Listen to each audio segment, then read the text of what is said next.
pang balita, binaligtad ng Court of Appeals ang pag-absuelto sa dating pulis na akusadong utak sa pagdukot at pagpatay sa negosyanteng Korean na si Ji Ik-ju noong 2016. Kinatigan ng CA ang petisyong baliktarin ang desisyon ng Angeles City Regional Trial Court na nagpawalang sala kay dating Police Superintendent Rafael Dumlao III. Kabilang si Dumlao sa mga pulis na kinasuhan ng kidnapping with homicide sa pagpatay kay G na sinakal hanggang sa mamatay at i-cremate sa loob ng Camp Crame noong 2016.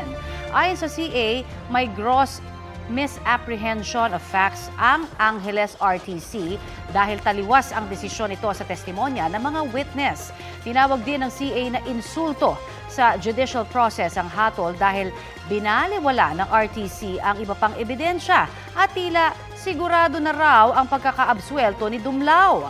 Dahil dyan, hinatulan ng CA si Dumlao ng reklusyon perpetua at halos 600,000 pesos na damages para sa kidnapping at iba pang kaso. Sinisika pa makuha ang panig ni Dumlao kaugnay sa pag-convict sa kanya ng Court of Appeals.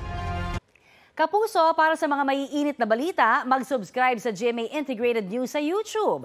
Sa mga kapuso naman abroad, subaybayan nyo kami sa GMA Pinoy TV at sa www.gmanews.tv.